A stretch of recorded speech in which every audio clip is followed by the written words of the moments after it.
আসসালামু আলাইকুম, this is Farhan Shahriar. আশা করি আপনারা সবাই ভালো আছেন এবং সুস্থ আছেন। আজকের ভিডিওটা তাদের জন্য যারা এইচএসসি পরীক্ষায় উত্তীর্ণ হয়েছেন। আপনাদের সবাইকে জানাই কংগ্রাচুলেশন এবং আপনাদের বাবা মার প্রতি রইল শুভেচ্ছা। এইচএসসির পরে আমাদের দেশের একটি বৃহৎ অংশ ছাত্রছাত্রীরা দেশের বাইরে উচ্চশিক্ষায় যেতে চান এবং তাদের সবারই একটা পছন্দের দেশ থাকে। কিন্তু এখানে একটি গুরুত্বপূর্ণ বিষয় কি জানেন? আপনার বাবা মা বা আপনার যে পছন্দের দেশটির জন্য আপনি নিজেকে প্রিপারেশন নিচ্ছেন, তৈরি করছেন, সৃষ্টিকর্তা আপনার রিজিক কোথায় রেখেছে এটা কিন্তু আপনি জানেন না।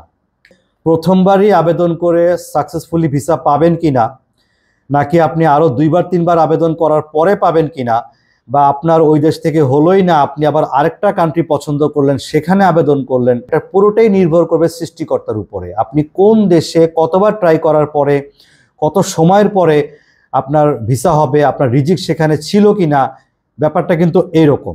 যারা এইবার উত্তীর্ণ হলেন তাদের উদ্দেশ্যে একটা রিকোয়েস্ট করব এবং তাদের বাবা মাদের উদ্দেশ্যে রিকোয়েস্ট করব, আপনারা দয়া করে আপনাদের সন্তানদেরকে বাংলাদেশের কোনো একটি ইউনিভার্সিটিতে ব্যাচেলর প্রোগ্রামে অ্যাডমিশন নিয়ে রাখুন।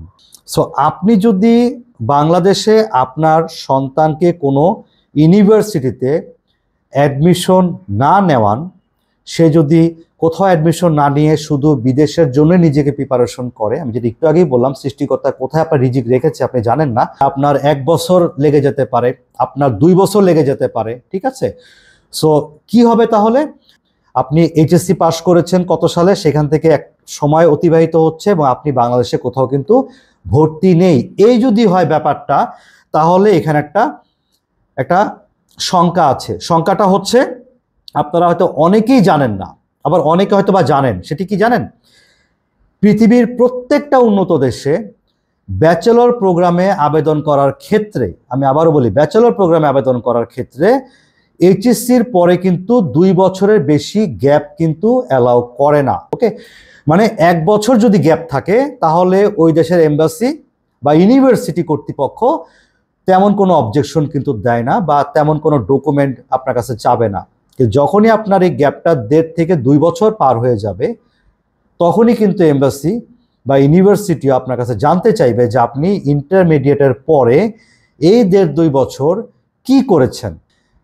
তখন আপনি তো বাংলাদেশে কোথাও অ্যাডমিশন নেননি। সো আপনার পক্ষে কোনো প্রমাণ দেখানো সম্ভব না যে আপনি এখন কি করছেন। যদি আপনি অ্যাডমিশন নিয়ে রাখতেন তাহলে কি হতো?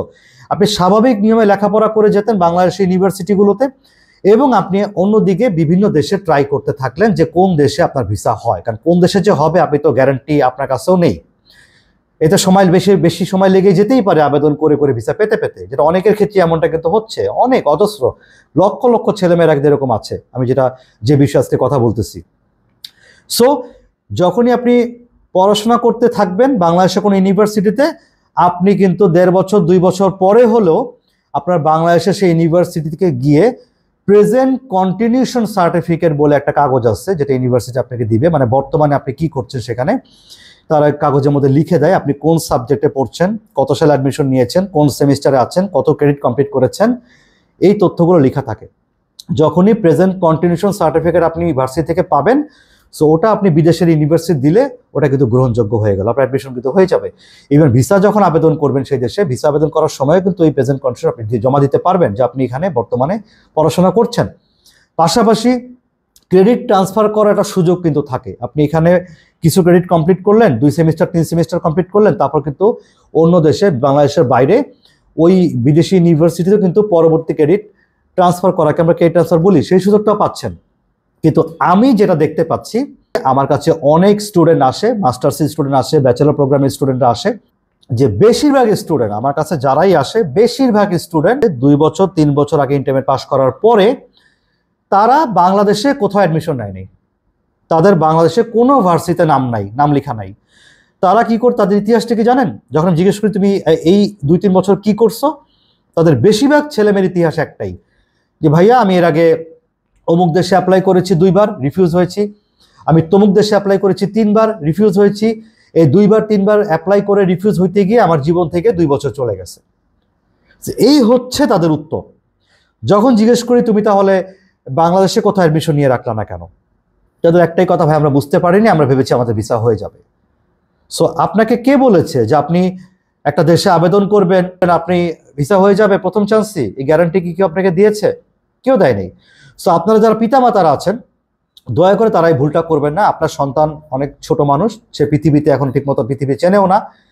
আপনারা দয়া করে আপনাদের সন্তানকে দেশের বাইরে পাঠানোর ইচ্ছা আছে, it's fine, very good, but বাংলাদেশে অবশ্যই কোনো না কোনো একটা ইউনিভার্সিটিতে অ্যাডমিশন নিয়ে রাখতে বলেন এবং তাকে স্বাভাবিক নিয়মে ক্লাস করতে বলেন। পাশাপাশি এবার আপনারা আপনাদের পছন্দের যে দেশটা আছে সেখানে আপনারা আবেদন করেন, ভিসা প্রক্রিয়া এগিয়ে নিয়ে যান এবং রুলস রেগুলেশন মেনে ভিসা আবেদন করেন। এটা হচ্ছে আপনাদের প্রতি আমার একটা আকুল আবেদন। যখন আমি জানতে পারি তাদের 2-3 বছর গ্যাপ আছে, অথচ সে কোথাও অ্যাডমিশন নেয়, শুধুমাত্র এই কারণেই তারা কিন্তু আর কোনো দেশে অ্যাডমিশন নিতে পারতেছে না। তখন কি হয় জানেন? ওই যে একটা গ্যাপ পড়ে গেছে, অ্যাডমিশন নেয়, ইভেন তার কাঙ্ক্ষিত দেশে সে ভিসাও পাচ্ছে না।